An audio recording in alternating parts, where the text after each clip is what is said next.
जय भारत बच्चा लोग। तो हमने कल के लेक्चर में इंटीग्रेशन करना सीखा है ना, कि इंटीग्रेट करके सेंटर ऑफ मास कैसे निकाला जाता है। वो कैसे मासेस थे, वो कंटिन्यूअस मास डिस्ट्रीब्यूशन वाले मासेस हैं। क्लियर। तो आज का लेक्चर भी एक मैराथन लेक्चर जैसा है। मेरा रिक्वेस्ट है तुम लोग ग्लूकॉन डी वगैरह पी लो, जो भी एनर्जी ड्रिंक पीना है, क्योंकि आज के लेक्चर में मैं सारे अलग अलग शेप्स का इंटीग्रेशन करने वाला हूँ। ठीक है। बोर्ड पे हमने लास्ट लेक्चर में एक दो शेप किए, फॉर्मूले तुम्हें रट करके रखने ही रखने हैं। इंटीग्रेशन हम सिर्फ प्रैक्टिस के लिए कर रहे हैं, ताकि हमें इंटीग्रेशन देख के आगे डर ना लगे, हमारा सब कुछ पहले देखा हुआ हो। क्लियर सभी को ये चीज़। तो फॉर्मूला जो भी बन के आ रहा है उसे रट के रखना ही है। ठीक है। आ जाओ, हमने क्या क्या स्टेप्स बोले थे इंटीग्रेशन के। क्लियर, क्या क्या स्टेप्स बोले थे। सबसे पहला तुम्हें अगर कैलकुलेट करना है ना, इंटीग्रेशन के स्टेप्स नहीं, अगर तुम्हें सेंटर ऑफ मास कैलकुलेट करना है तो सबसे पहले डीएम सेलेक्ट करोगे, उसके बाद एक्स फाइंड करोगे। एक्स क्या है, नहीं सॉरी, डीएम के बाद डीएम की वैल्यू कैलकुलेट करोगे ना। सेकंड स्टेप क्या था, डीएम की वैल्यू कैलकुलेट करना। ठीक है। फिर डीएम की वैल्यू कैसे कैलकुलेट होगी, अगर लेंथ पे मास रखा है तो लैम्डा यूज़ करके, एरिया पे रखा है तो सिग्मा यूज़ करके, वॉल्यूम पे रखा है तो रो यूज़ करके। तो हमने जो लास्ट लेक्चर में क्वेश्चन किए उसमें सिर्फ लेंथ पे मास रखे थे ना, वो रिंग का पार्ट था और रॉड था, तो वहाँ पे लैम्डा यूज़ हुआ दोनों में। बट अब हम लोग आज के क्वेश्चन में सिग्मा और रो दोनों का यूज़ करने वाले हैं। ठीक है। चलो, फर्स्ट स्टेप क्या था, डीएम सेलेक्ट करना। सेकेंड स्टेप डीएम कैलकुलेट करना। थर्ड स्टेप एक्स फाइंड करना, है ना। एक्स क्या है, x is centre of, x is x coordinate of DM. X क्या था, डीएम का एक्स कोऑर्डिनेट। फिर उसको इंटीग्रेशन के फॉर्मूले में रख के प्रॉपर लिमिट्स लगा के इंटीग्रेट कर देना है तुम्हें। और इंटीग्रेट करते वक्त फिर इंटीग्रेशन के बेसिक स्टेप्स का ध्यान रखना है। क्या है इंटीग्रेशन के बेसिक स्टेप्स, कि अपने आप से पूछो कि वेरिएबल क्या है, फिर वेरिएबल को डिफाइन करो और फिर उसका लिमिट लगाओ सही से। क्लियर। और फिर उसके बाद जो इंटीग्रेशन के बेसिक फॉर्मूले हैं, कुछ जो तुम्हें कुछ ही फॉर्मूले याद रखने थे, वो फॉर्मूले डाल के तुम्हें इंटीग्रेशन करने हैं। क्लियर। तो आओ हम लोग आगे बढ़ते हैं अपने गेम में, है ना। गेम ही है ये, है ना। कैलकुलेशन इंटीग्रेशन का गेम चल रहा है। हम कैलकुलेशन ऑफ सेंटर ऑफ मास पढ़ रहे हैं, जिसमें कि कंटिन्यूस मास डिस्ट्रीब्यूशंस का सेंटर ऑफ मास इंटीग्रेशन से कैसे निकाला जाता है ये सीख रहे हैं हम। ठीक है। तो अभी जो अपना नेक्स्ट शेप है वो है part of uniform circular disc, है ना। ये है part of uniform circular disc. तो इसको हम कैसे करेंगे, देखो। लेट अस से ये हमारा वाई एक्सिस है और ये हमारा एक्स एक्सिस है ना। अभी इसमें एक डिस्क लिया तुमने, है ना। डिस्क लेना है तुम्हें, डिस्क और उसका भी एक पार्ट। तो डिस्क का एक पार्ट हम लोग कैसे लेंगे, तुम ध्यान से देखो, है ना। डिस्क का अगर एक पार्ट मुझे ड्रॉ करना है तो मैं इस तरीके से उसे ड्रॉ कर रहा हूँ। ये तुम्हारा ऐसा, ऐसा और ये, मतलब तुम ऐसा मानो कि ये पिज़्ज़ा के एक शेप का एक पीस के जैसा है ना। डिस्क का एक टुकड़ा निकाला है मैंने। क्लियर। पूरा डिस्क होता तो मतलब जो पूरे सीडी, एक सीडी होता है ना, सीडी प्लेयर में जो सीडी लगता है वो एक पूरा डिस्क है। क्लियर, है ना। वो एक पूरा डिस्क है। रोटी, है ना, जो रोटी है या पिज़्ज़ा है वो सब एक पूरा डिस्क है। बट मैंने उस पिज़्ज़ा का एक पीस निकाला, मतलब वो क्या है, वो part of uniform circular disc है। यूनिफॉर्म मतलब उसका सिग्मा कांस्टेंट है। इस बार सिग्मा क्यों कांस्टेंट है, क्योंकि इस डिस्क में जो मास रखा होगा वो इस पूरे जगह पे रखा होगा, है ना। पूरे में, पिज़्ज़ा में मास पूरे में होता है ना, वो रिंग जैसा तो नहीं होता है। रिंग में मास सिर्फ साइड वाले लेंथ पे रखा होता है, इसमें मास पूरे एरिया में रखा होगा। और मैं फिर से ये दोनों जो एंगल है इसे अल्फ़ा और इसे अल्फ़ा बोल रहा हूँ। ठीक है। तो इसमें इंटीग्रेशन करके तुम्हें क्या बताना है कि इस पर्टिकुलर डिस्क का ये जो पार्ट लिया है हमने, है ना, इसका सेंटर ऑफ मास कहाँ पर है। ठीक है। तो इसका सेंटर ऑफ मास किधर लाई करेगा ये मुझे बताना है। हम एक काम करते हैं, ये जो तुम्हारे लाइंस हैं, है ना, ये शेप तुम्हारा यहाँ से यहाँ से यहाँ, ठीक है, ये हमारे डिस्क का पार्ट है। तो मैं क्या करता हूँ, इनको ना किसी दूसरे कलर से ड्रॉ करता हूँ ताकि अपने को, चलो लाइन कलर यहाँ से डायरेक्ट चेंज हो जाएगा, तो मैं डिस्क अपना ब्लू कलर का कर ले रहा हूँ। ठीक है ना। ये जो आउटलाइन मैंने बनाई है ये पूरा ब्लू कलर का है। ठीक है। अब इसमें पूरे में मास है, याद रखना है ना, पूरे में मास है, पूरे में यहाँ पे मास है और मुझे इसका मतलब ये हॉलो नहीं है, ऐसा नहीं कि सिर्फ ये 3 लेंथ है, यहाँ पर भी बीच में मास है, जैसा पिज़्ज़ा में होता है, मुझे तुम्हें बताने की ज़रूरत नहीं है। और बीच में अगर तुम्हें कोई टॉपिंग चाहिए तो लगा लो, बट टॉपिंग लगा लोगे ना तो ये यूनिफॉर्म सर्कुलर डिस्क नहीं रह जाएगा, उसका सिग्मा अलग अलग हो जाएगा। कहीं पे तुम बोलोगे अनियन डाला है, कहीं पे बोलोगे जैलापेनो डाला है ना, ऑलिव्स डाला है, तो सबका अलग अलग सिग्मा आ जाएगा। लेकिन हमें सिग्मा कांस्टेंट लेके चलना है, इसलिए तुम्हारे पिज़्ज़ा पे कोई टॉपिंग नहीं है। क्लियर? वो यूनिफॉर्म मास डिस्ट्रीब्यूशन है। अगर इतने दूर में 1 kg आएगा तो इधर भी 1 kg, इधर भी 1 kg, इधर भी 1 kg। 1 kg का पिज़्ज़ा नहीं है, बट ये डिस्क का सिग्मा कांस्टेंट है। ठीक है, कैसे करेंगे देखो, है ना। तुम इसमें सबसे पहला स्टेप क्या है, select DM. First step is select DM, तो मैं डीएम सेलेक्ट कर रहा हूँ। डिस्क के केस में डीएम, जो डीएम होता है वो हमें लेना होता है कैसा, ध्यान से देखो, वो तुम्हें लेना होता है एक रिंग का पार्ट जैसा। अब हम जो डीएम ले रहे हैं वो पूरा ये है मेरा DM, this is my DM. इतना, ये रिंग का एक पार्ट जैसा ले लिया ना मैंने, रिंग का एक पार्ट, ठीक है, इतना को मैंने डीएम ले लिया। क्लियर? जब हमने लेंथ पे इंटीग्रेट किया था, याद करो, हमने एक्स पे जाके एक छोटा सा डीएक्स लिया था, तब डीएम लिया था। बट डिस्क के केस में डीएम कैसे लिया जाता है, तुम एक रिंग का पार्ट बीच में ले लेते हो। हमेशा डीएम ऐसा ही लिया जाता है कि अगर मैं उसे पूरे में घुमाऊंगा तो मुझे पूरा डिस्क मिल जाना चाहिए। तो तुम देखो, अगर ये रिंग का पार्ट अभी यहाँ पे है, कभी तुम इसको यहाँ भी लाओगे, फिर ये यहाँ भी आएगा, फिर ये यहाँ भी आएगा, फिर ये यहाँ भी आएगा, तो ऐसे पतले पतले सारे डीएम अगर मैं जोड़ दूंगा तो मुझे ये शेप मिल जाएगा ना अपने पिज़्ज़ा का पीस। समझ आया? इसलिए मैंने डीएम ऐसा लिया। क्लियर सभी को? तो हमने वो डीएम ले लिया। अभी बाकी पार्ट हम इरेज करते हैं। तुम्हें ये चीज़ रट के रखना होगा कि किसमें डीएम कैसे लिया जाता है। तो ये मैंने रिंग का एक पार्ट डीएम ले लिया। अब मेरा जो डिस्क है इसका रेडियस कैपिटल आर है ना, जो मेरा डिस्क है उसका रेडियस कितना है, कैपिटल आर। और मैंने जो रिंग का पार्ट लिया है ना, मैंने जो रिंग का पार्ट लिया है वो मैंने लिया है स्मॉल आर रेडियस का, और उसका थिकनेस मैंने लिया है डी आर, है ना। ये जो थिकनेस है, ठीक है, यहाँ पे जो मैंने छोटा सा थिकनेस लिया है रिंग का, है ना, ये थिकनेस कितने के बराबर है, डी आर के। मतलब आर पे जाके डी आर थिकनेस का रिंग। ठीक है, डिस्क में डीएम कैसे लेना है, आर पे जाके डी आर थिकनेस का रिंग लिख लेना है इसको बाजू में। क्लियर? आर पे जाके डी आर थिकनेस का मैंने रिंग लिया। अब नेक्स्ट काम क्या है, कैलकुलेट डीएम। तो हाउ डीएम कैलकुलेट करते हैं, तो मुझे बताओ डीएम कैसे कैलकुलेट होगा। इधर है ना, mass of 1 metre square is equal to क्या है, सिग्मा।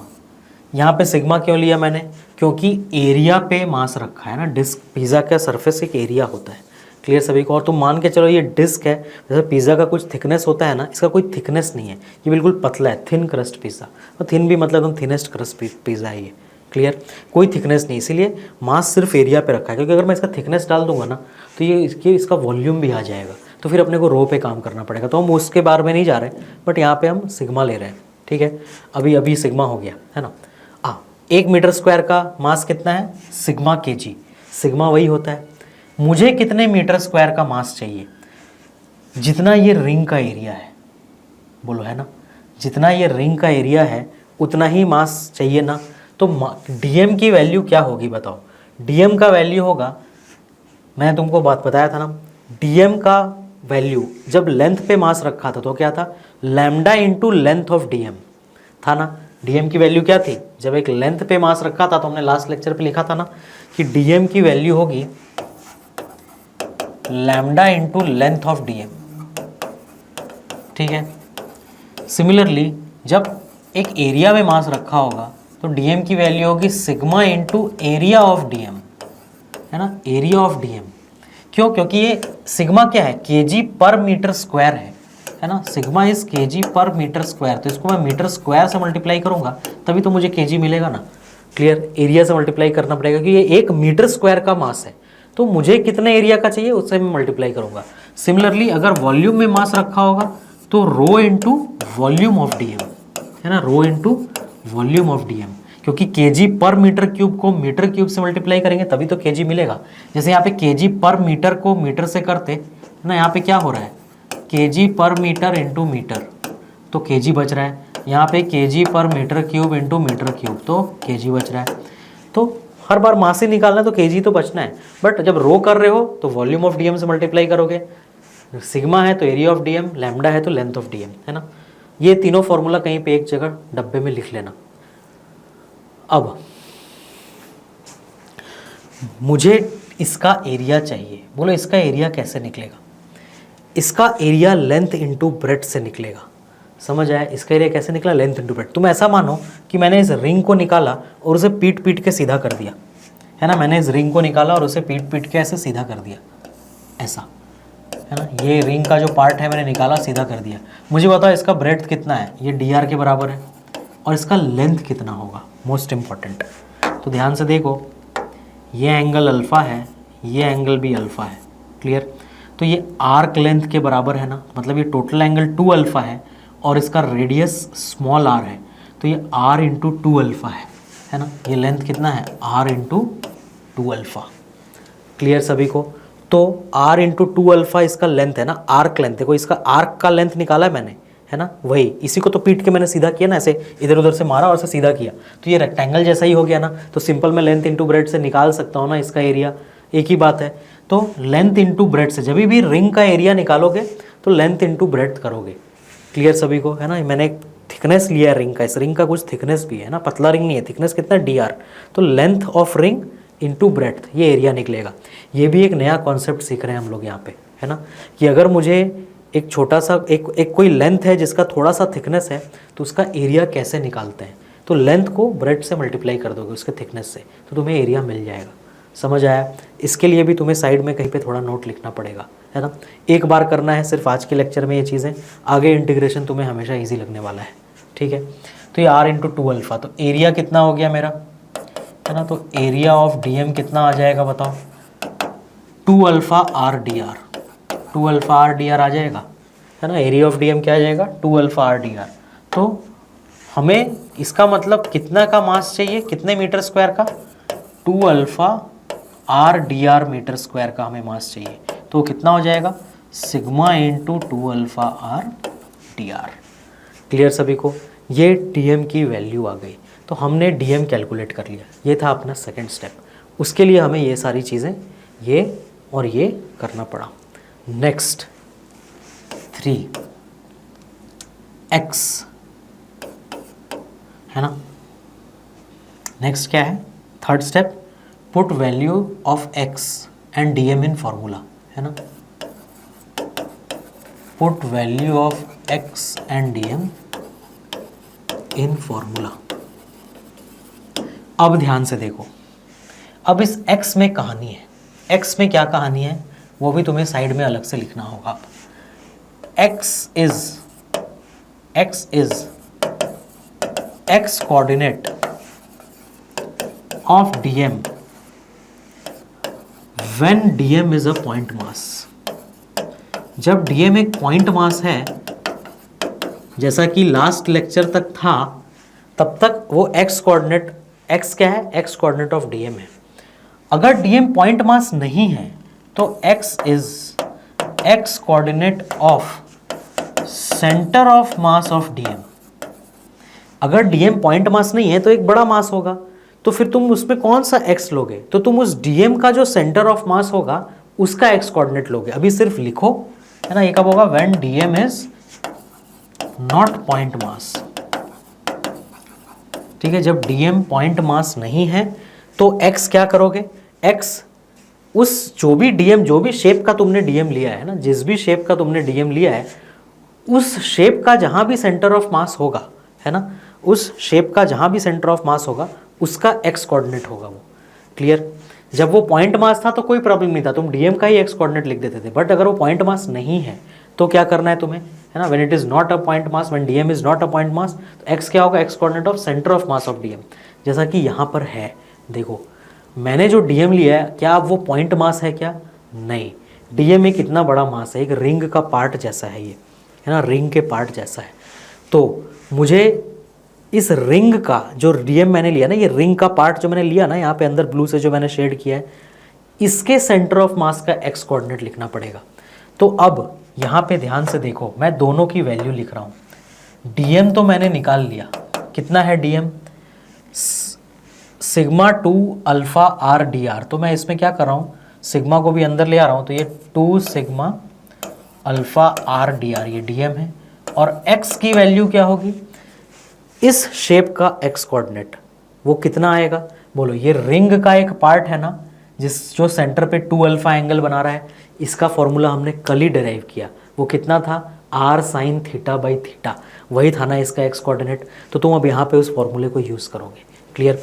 और आर क्या लोगे, अब कैपिटल आर नहीं लोगे, क्यों, क्योंकि हम जिस रिंग का सेंटर ऑफ मास खोज रहे हैं, ये रिंग का, उसका रेडियस स्मॉल आर है, तो ये एक्स क्या लोगे, R sine theta by theta. ये एक मेजर पॉइंट है सिली मिस्टेक का, है ना, हम गलती से उसे कैपिटल आर लिख देते हैं। हमने तो डीएम स्मॉल आर रेडियस का लिया है ना, तो हमारा centre of mass R small R sine theta by theta होगा ना, क्लियर। तो ये तुम्हारा एक्स कोऑर्डिनेट हो गया इसका, ये वाले रिंग का, है ना। अब डीएम और एक्स मिल गया मुझे। फिर नेक्स्ट क्या करना है, फोर्थ स्टेप है इन सबको प्रॉपर लिमिट्स के साथ इंटीग्रेट करना, है ना, प्रॉपर लिमिट्स के साथ इंटीग्रेट। तो अब पहले तो इंटीग्रेशन लिखते हैं, आ जाओ। इंटीग्रेशन क्या है मुझे बता, इसका YCM 0 आएगा ना, क्योंकि जितना ऊपर मास है उतना ही नीचे है, तो पूरा का पूरा सेंटर ऑफ मास इसके सिर्फ एक्स पे ही लाई करेगा, ठीक है। XCM का फॉर्मूला डालते हैं, आ जाओ। XCM का फॉर्मूला होगा इंटीग्रेशन एक्स डी एम, है ना, divided by integration D M. तो वैल्यू पुट करते हैं, एक्स की वैल्यू क्या है, R sine theta by theta, है ना, तो लिखते हैं इसको R sine theta by theta. और डीएम क्या है, 2 sigma alpha R D R, 2 sigma alpha R D are. ये पूरा तुम्हारा न्यूमरेटर हुआ, है ना, इतना। और डिनोमिनेटर क्या है, इंटीग्रेशन डीएम, तो integration of 2 sigma alpha R D r, ठीक है। अभी इसमें जो जो कांस्टेंट है और वेरिएबल है ना, इसमें अब ध्यान से देखो, इस बार जैसे जैसे ये तुम्हारा डीएम इधर से इधर जाएगा ना, हर बार अगर मान लो मैं डीएम को मूव करा के लेटर से यहाँ पे ले आऊँ, इस पॉइंट पे, अभी भी जो ये सेंटर पे एंगल बना रहा है ना, वो 2 अल्फा ही है। अगर मैं डीएम को यहाँ भी ले आऊँ ना, तो भी जो वो सेंटर पे एंगल बना रहा है ना, वो 2 अल्फा ही है। इसका मतलब इस पर्टिकुलर पॉइंट बना चाहिए, मुझे थीटा नहीं लिखना चाहिए, यहाँ पे थीटा की जगह अल्फा है ना, ये मैंने थीटा लिख दिया ना, this should be alpha, clear. ये r sine alpha by alpha, तो यहाँ पर भी सब क्या होंगे, r sine alpha by alpha, ठीक है ना, अल्फा है ना, सेंटर पे थीटा बाई थीटा नहीं था, R sine alpha by alpha ना, जो सेंटर पे अगर 2 अल्फा एंगल बना रहा है तो हमारा formula R sine alpha by alpha आया था ना, कल के नोट्स में देखो। अब तुम देखो, चाहे मैं डीएम, मेन पॉइंट क्या, मैं डीएम यहाँ रखूँ या यहाँ रखूँ, हर बार ये सेंटर पे अल्फा एंगल ही बना रहा है। मतलब जब मैं डीएम को इधर से इधर तक घुमा रहा हूँ ना, अल्फा चेंज नहीं कर रहा, मतलब इस पर्टिकुलर इंटीग्रेशन में अल्फा कांस्टेंट है। चेंज क्या कर रहा है, तुम देखो, जब ये डीएम यहाँ होगा तो रेडियस कुछ और होगा उसका, जब ये डीएम यहाँ होगा तो रेडियस कुछ और होगा। मतलब इस पर्टिकुलर इंटीग्रेशन में स्मॉल आर वेरिएबल है, तो स्मॉल आर को अंदर रख के बाकी सबको बाहर निकाल लो, ठीक है। स्मॉल आर को अंदर रखो और बाकी सबको बाहर निकालो। क्या क्या बाहर आ जाएगा, इधर से आएगा तुम्हारा साइन अल्फा 2 सिग्मा, अच्छा ये अल्फा और ये अल्फा कैंसिल हो जाएगा पहले तो, चलो इसको अंदर कैंसिल कर देते हैं, ठीक है। बाहर क्या आएगा, 2 सिग्मा साइन अल्फा, है ना, इसमें ऊपर बाहर आएगा 2 सिग्मा साइन अल्फा, ठीक है, 2 सिग्मा साइन अल्फा। और अंदर क्या आएगा, R square D R, integration R square D R. और डिनोमिनेटर में क्या हो जाएगा, 2 सिग्मा अल्फा बाहर आ जाएगा, और इंटीग्रेशन क्या होगा, आर डी आर। अब यहाँ पर भी बहुत कुछ कैंसिल हो जाएगा, 2 सिग्मा सिग्मा, इतनी चीज़ें कैंसिल हुई, है ना। वो साइन अल्फा रह गया, ये अल्फ़ा भी रह गया, ठीक है।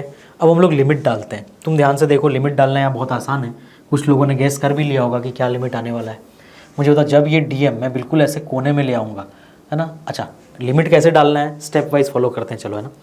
अपने आप से ये पूछना है कि यहाँ वेरिएबल क्या है, तो वेरिएबल स्मॉल आर, आर को डिफाइन करो। R is distance of dm from the centre, O से। तो अब इस डीएम को मुझे कहाँ से कहाँ तक लेकर के जाना है, एक बार ये डीएम यहाँ पर भी होगा कभी, तो यहाँ पे उसका डिस्टेंस फ्रॉम ओ कितना हो जाएगा, 0, है ना, इस डीएम इस रिंग का रेडियस 0 हो जाएगा ना। तो आर स्मॉल आर को तुम दो तरीके से डिफाइन कर सकते हो, या तो उसको डिस्टेंस ऑफ डीएम बोल दो, है ना, कहाँ से, सेंटर से, या फिर रेडियस ऑफ डीएम भी कह सकते हो। ये जो तुमने रिंग लिया उसका ही रेडियस है ना, तो जब वो यहाँ पहुँच जाएगा तो रेडियस 0 हो जाएगा। और घुमाते घुमाते तुम इसे जब पूरा बाहर तक ले आओगे, है ना, मैं तो बताया था ना, पतला यहाँ रखोगे, फिर यहाँ, फिर यहाँ, फिर यहाँ, सबको जोड़ दोगे तो ये पूरा डिस्क का शेप बन जाएगा ना। तो जब तुम उस पतले से डीएम को यहाँ रखो, यहाँ रखो, यहाँ रखो, यहाँ रखो, यहाँ रखते रखते पूरा एंड तक चल जाओगे तो स्मॉल आर की वैल्यू क्या हो जाएगी, कैपिटल आर हो जाएगी, है ना। और वो सबको जोड़ने से मुझे क्या मिलने वाला है, उन सबको जोड़ने से मुझे मिलने वाला है अपना पूरा डिस्क, है ना। पूरा डिस्क मतलब ये डिस्क का पार्ट, छोटे छोटे रिंग के पार्ट को जोड़ने से मुझे डिस्क का पार्ट मिल जाएगा। इसलिए हम इंटीग्रेशन कर रहे हैं, जोड़ने वाला काम। और लिमिट यहाँ पे क्या डालना है तुम्हें, लिमिट डालना है तुम्हें 0 to capital R, 0 to capital R. तो आई थिंक आंसर क्या आने वाला है वो तुम लोग अब खुद से कैलकुलेट कर सकते हो, है ना। साइन अल्फा बाई अल्फा बाहर आ गया, ठीक है,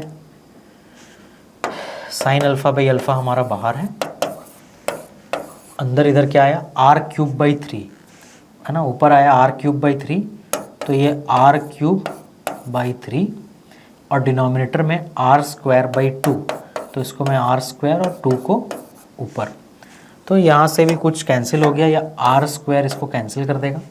तो आंसर आ रहा है तुम्हारा 2/3 साइन अल्फ़ा बाई अल्फ़ा, है ना। क्या वैल्यू आ रही है, ये 2 ले लिया, 3 ले लिया, और बच क्या गया, R sine alpha by alpha.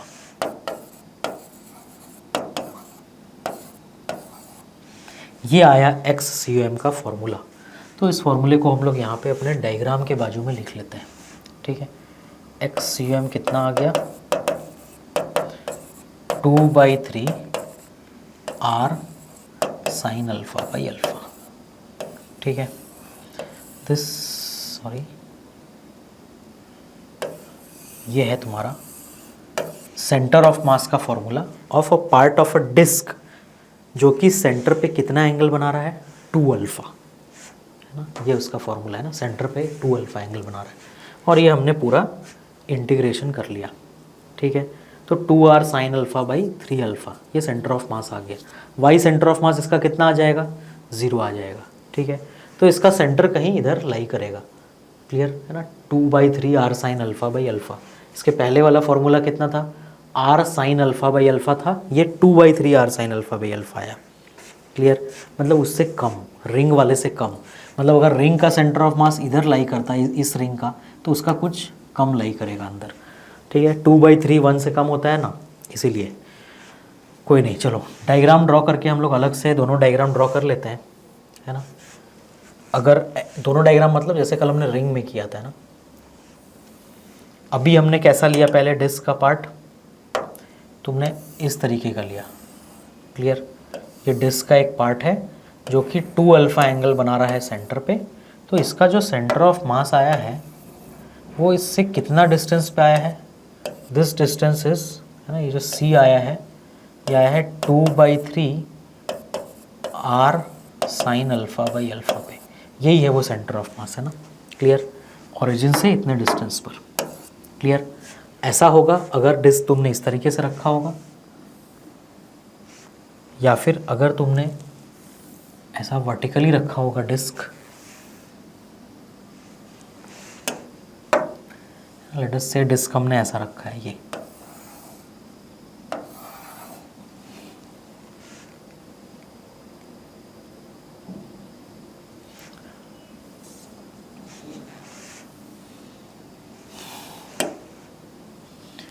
ये हमारा डिस्क है लेटस से, और सेंटर पे कितना एंगल बना रहा है ये, 2 अल्फ़ा, है ना, अल्फ़ा और अल्फ़ा। तो इसका सेंटर ऑफ मास कहाँ लाई करेगा, इस पॉइंट पे लाई करेगा, सच दैट ये वाला जो डिस्टेंस होगा ये कितना होगा, 2/3 R sine alpha by alpha, clear सभी को। इस पॉइंट पे अगर मैं तुमसे एक क्वेश्चन पूछूं कि ऐसा एक डिस्क भी है जो ग्राउंड पे खड़ा है, और मेरे पास सेम ग्राउंड पे एक रिंग भी है ना, रिंग का भी एक पार्ट है, उसको भी मैंने इधर ऐसे खड़ा कर रखा है, सेम रेडियस का, है ना, दोनों का रेडियस कैपिटल आर है, इसका भी रेडियस कैपिटल आर है और इसका भी जो रेडियस है ना, ये कितना है, कैपिटल R। ये रिंग का पार्ट है ना, ये क्या है, ये पार्ट ऑफ रिंग है और ये पार्ट ऑफ डिस्क है। तो डिस्क और रिंग, मैं पूछूं तुमसे कि अगर ये दोनों ग्राउंड पे है ना, ये लेंथ, ये ग्राउंड है, तो दोनों में से किसका पोटेंशियल एनर्जी ज़्यादा होगा? दोनों का मास सेम है ना, इसका भी मास m है और इसका भी मास m है, ठीक है। डिस्क है वो, बट दोनों का मास सेम है, तो दोनों में से किसका पोटेंशियल एनर्जी ज़्यादा होगा? तो जिसका सेंटर ऑफ मास का हाइट ज़्यादा होगा। बोलो, रिंग का सेंटर ऑफ मास कहाँ पे होता है? रिंग का सेंटर ऑफ मास यहाँ से r sign alpha by alpha पे होता है। मतलब इसमें पूरा का पूरा मास इस जगह रखा है और इसमें पूरा का पूरा मास इस जगह पे रखा है। तो जब तुम mgh करोगे तो किसका h ज़्यादा आएगा? m और g दोनों का सेम आएगा, उसका h ज़्यादा आएगा, क्योंकि r sign alpha by alpha is greater than 2/3 r sign alpha by alpha, है ना, क्योंकि ये 2/3 से मल्टीप्लाई हो रहा है। ये कितना है? ये 1 r sign alpha by alpha, जबकि ये कितना होगा? 0.66 r sign alpha by alpha, है ना। तो डिस्क का पोटेंशियल एनर्जी कम होगा अगर तुमने उसको ग्राउंड पे ऐसे खड़ा रखा और रिंग को भी ऐसे ग्राउंड, या तो ना तो ठोक कर रख दिया ना, ये खड़ा है, मतलब ऑब्वियसली गिर जाएगा, बट तुम्हें मान के रखो कि यहाँ पर है, तो कितने हाइट पे है वो, तो उसका पोटेंशियल एनर्जी कितना होगा? ज़्यादा होगा डिस्क से। क्लियर? तो ये हमने डिस्क का पार्ट का हमने सॉल्व कर लिया। अब डिस्क का स्पेशल केस आ जाओ। स्पेशल केस, तुमने क्या फॉर्मूला किया? तुमने सेंटर ऑफ मास फाइंड किया, है ना, तुमने सेंटर ऑफ मास फाइंड किया 2/3 r sign alpha by alpha, ठीक है। अगर ये डिस्क पूरा होता, चलो आ जाओ, है ना, अगर ये डिस्क पूरा होता, मैं इसको y एक्सिस पे ही बना रहा हूँ, ठीक है, फिर से कल जैसे सेम चीज़ें, अगर ये डिस्क पूरा होता और इधर से इधर तक होता पूरा, है ना, और ऐसा, क्लियर, और इसका रेडियस कितना होता? r, तब 2 अल्फ़ा की वैल्यू क्या होती? स्पेशल केस, पहला special case, semi circular disc कहते हैं इसको। क्या कहते हैं इसे? मतलब आधा पिज़्ज़ा, सेमी सर्कुलर डिस्क। तो उसमें 2 अल्फ़ा की वैल्यू हो जाती पाई, है ना, ये पूरा 2 अल्फ़ा हो जाता ना, 90 + 90 पाई, तो इससे अल्फ़ा की वैल्यू क्या आती? π/2, इसमें पुट कर दो, तो देयरफॉर अब यहाँ पे XCM नहीं, इस डायग्राम के हिसाब से ये YCM बनेगा ना, क्योंकि इसका XCM 0 हो जाएगा, इसका centre of mass y axis पे लाई करेगा, तो देयरफॉर YCM की वैल्यू इसकी कितनी आ जाएगी? वैल्यू डालो, 2/3 r साइन π/2, साइन π/2 मतलब साइन 90 डिवाइडेड बाई अल्फ़ा कितना? π/2, तो पाई नीचे और 2 और ऊपर आकर के मल्टीप्लाई हो जाएगा ना। तो YCM का फॉर्मूला क्या बन गया इसका बताओ, है ना, यहाँ पे लिखते हैं, चलो इसके नीचे ही लिख लेते हैं, फॉर्मूला बनाना है अपने को। क्या बना इस YCM का फॉर्मूला?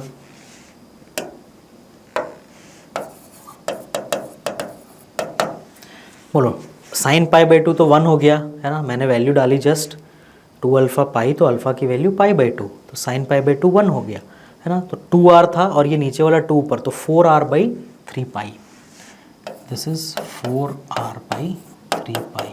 मतलब इस सेमी सर्कुलर डिस्क का सेंटर ऑफ मास कहीं यहाँ पर होगा और ये जो हाइट है वो 4r/3 पाई है। और इसमें मास कहाँ है? मास पूरे में है, याद रखना है ना, ये गलती नहीं करना, ये पूरे में मास है ना, क्योंकि ये ये पिज़्ज़ा के जैसा है, पिज़्ज़ा गिरने वाला था, अभी रोक लिया गया ऐसे। चलो ठीक है, पूरे में मास है ना, हर डायग्राम में ऐसा ही है। इसके पीछे भी जो तुमने डायग्राम ड्रॉ किए हैं सब में पूरे में मास है ना, जो भी हमने कैलकुलेशन किया है, रिंग में नहीं है ऐसा, ठीक है।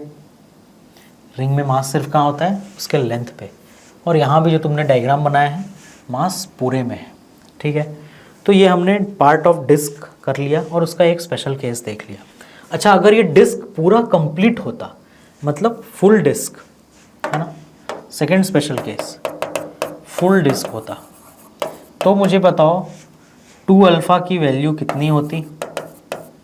फुल डिस्क में 2 अल्फ़ा की वैल्यू हो जाती 360 डिग्रीज या फिर 2 पाई, है ना, ये डिस्क पूरा हो जाता ना, तो 2 अल्फ़ा पूरा 360 हो जाता। तो यहाँ से अल्फ़ा की वैल्यू क्या आ जाती? π/2। जब तुम इसमें डालोगे, है ना, अल्फ़ा अगर π/2 आ जाता तो तुम यहाँ जब वैल्यू डालते, π/2 नहीं, अल्फ़ा पाई आ जाता, और जब तुम इधर वैल्यू डालते तो तुम्हें y सेंटर ऑफ मास 0 मिलता। मतलब फुल डिस्क का सेंटर ऑफ मास कहाँ पे होगा, उसके सेंटर पे, है ना। अगर डिस्क फुल हो गया तो उसका सेंटर ऑफ मास कहाँ लाई करेगा, उसके सेंटर पे। और ये डिस्क है मतलब पूरे में मास है ना, ऐसे बिल्कुल सेंटर पे। और वो हमने प्रूव करके दिखा दिया। यहाँ वैल्यू डालो, आर साइन पाई के होगा, साइन पाई 0 होता है ना, तो वाई स्वयं 0 आ जाएगा। तो जैसा हमने रिंग में प्रूव किया था कि पूरे रिंग का भी सेंटर पे, पूरे डिस्क का भी सेंटर पे। बट अगर सेमी सर्कुलर है तो 4r/3π है ना। बहुत इंपॉर्टेंट चीज़ मैं भूल गया, मिकी माउस बॉक्स है ना, वेरी वेरी इंपॉर्टेंट फॉर्मूला है ये 4r/3π। और कल हमने क्या फॉर्मूला प्रूव किया था, 2r/π है ना। 2r/π कितना, किसका था, सेमी सर्कुलर रिंग का था। क्लियर। तो सेमी सर्कुलर रिंग था 2r/π और ये क्या है 4r/3π। ठीक है। तो हमने ये सारे फॉर्मूले अभी प्रूव कर लिए। डिस्क का सारा पार्ट हो गया, आधा पिज़्ज़ा, पूरा पिज़्ज़ा, और ये है तुम्हारा पिज़्ज़ा का, सॉरी इधर नहीं, ये है पिज़्ज़ा का एक पीस। क्लियर। नेक्स्ट आ गया हॉलो हेमिस्फीयर। बहुत इंटरेस्टिंग शेप है ना। हॉलो हेमिस्फीयर का सेंटर ऑफ मास कैसे फाइंड करते हैं। हॉलो हेमिस्फीयर मतलब क्या, कटोरा, अंदर खाली है, सिर्फ सरफेस पे मास है। यूनिफॉर्म हॉलो हेमिस्फीयर मतलब सिग्मा कांस्टेंट, सरफेस पे मास है मतलब सिग्मा यूज़ करोगे। अब ध्यान से देखो, इसमें जो डीएम लेते हैं हम लोग ना, वो कैसे लेते हैं। तुम क्या करते हो, तुम थीटा एंगल पे जाके एक छोटा सा डी थीटा एंगल लेते हो। ठीक है। तो यहाँ सरफेस पे एक आर डी थीटा लेंथ बनता है। कितना लेंथ बनता है, आर डी थीटा। अब ये जो आर डी थीटा बना, तो ये कटोरा है पूरा, तो ये मैं इधर आर डी थीटा गया और ये पूरा ऐसा कटोरा है। तो मैंने क्या किया ना, इस आर डी थीटा जो यहाँ थिकनेस बना ना, इसको सेम एंगल थीटा रखा मैंने हॉरिजॉन्टल से, और इसको ऐसा गोल घुमा दिया सरफेस पे, क्योंकि ये कटोरा है ना, कटोरा के सरफेस पे ऊपर ये घूमेगा ना। समझ आया। मैं तुम्हें डीएम लेना सिखा रहा हूँ, मैं फर्स्ट स्टेप में हूँ, तुम्हारा पता नहीं सर क्या बोल रहे हैं। ये डी थीटा एंगल पे तुम इधर गए, ठीक है, तो डी थीटा एंगल पे तुम्हें एक आर डी थीटा लेंथ मिला। तो जो आर डी थीटा लेंथ यहाँ थिकनेस मिला ना तुम्हें इधर, उसको तुमने एंगल तुमने हॉरिजॉन्टल से इसका सेम रखा और तुमने इसको इस तरीके से ऐसा घुमा दिया पूरा ऐसा। तो तुम मुझे बताओ ये ऊपर में क्या शेप बनेगा सरफेस पे जब तुम ऊपर से देखोगे। जब तुम ऊपर से देखोगे तो तुम्हें जो चीज़ दिखाई देगी वो एक इस टाइप का रिंग दिखाई देगा जब तुम ऊपर से देखोगे तो, है ना। अगर मैंने इसको टॉप व्यू ऐसे ऊपर से देखा, क्लियर है ना, अगर मैंने इसको ऊपर से देखा खूबसूरत निगाहों से, तो मुझे क्या दिखाई देगा, मुझे एक रिंग दिखाई देगा। जिस रिंग का थिकनेस देखो, ये अभी इस जो डायग्राम में बोर्ड पे बना है ना, वो रिंग का सिर्फ ये पार्ट है, बट हेमिस्फीयर है तो आधा हेमिस्फीयर बोर्ड के बाहर होगा और आधा बोर्ड के पीछे भी होगा। तो ये रिंग का आधा पार्ट ऐसे बोर्ड के पीछे भी होगा ना, तो जब ऊपर से तुम देखोगे तो तुम्हें वो कंप्लीट रिंग दिखाई देगा, है ना। और उस रिंग का थिकनेस कितना होगा, उस रिंग का थिकनेस होगा आर डी थीटा, है ना। ये वो रिंग है जो तुम्हें दिखाई देगा। क्लियर सभी को। और इसका थिकनेस कितना होने वाला है, ये वाला थिकनेस है ना, कौन से थिकनेस की बात कर रहा हूँ मैं, दिस थिकनेस। ये कितना होने वाला है, आर डी थीटा। क्लियर। ये आर डी थीटा थिकनेस का रिंग होने वाला है। ये है तुम्हारा DM, this is your DM. तो होलोस्फीयर में डीएम ऐसे ही लिया जाता है। कैसे लोगे, थीटा एंगल पे जाके डी थीटा थिकनेस लोगे, तो आर डी थीटा थिकनेस यहाँ पे बनेगा और उसके बाद ऊपर तुम उसको पूरा ऐसे घुमा दोगे इस तरीके से, तो वहाँ पे ऊपर में क्या बन जाएगा, एक रिंग बन जाएगा। ये उसका डीएम है। अब तुम सोचो ये जो पर्टिकुलर डीएम है वो अगर मैं नीचे से लेके ऊपर तक ऐसे पतले पतले रिंग ले लो ना, कटोरा का सबसे बॉटम में एक रिंग ले लो, है ना, यहाँ पे एक रिंग ले लो। क्लियर।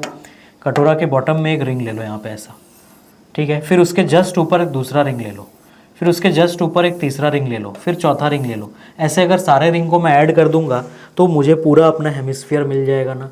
क्लियर सभी को। हाँ, ये बात सही है कि हर बार जैसे जैसे मैं ऊपर जाता जा रहा हूँ, रिंग का जो रेडियस है वो रिड्यूस होता जा रहा है। क्लियर। रिंग का जो रेडियस है वो क्या होता जा रहा है, रिड्यूस होता जा रहा है। तो अगर रिंग का रेडियस रिड्यूस होता जा रहा है उसको हम देखेंगे आगे चल के, है ना।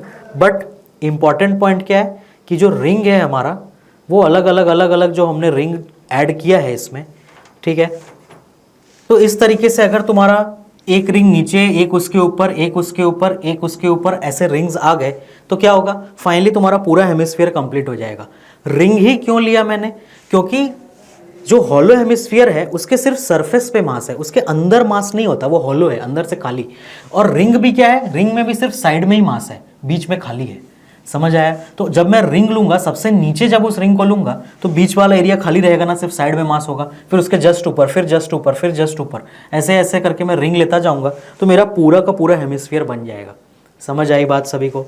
तो इस तरीके से तुम्हारा हेमिस्फीयर यहाँ पे क्रिएट होता है। क्लियर? तो अभी हम ये ब्लू वाली जो लाइन्स हमने बनाई है इसको इरेज कर लेते हैं ताकि जस्ट हमारा डायग्राम हमें देखने में क्लियर दिखाई दे।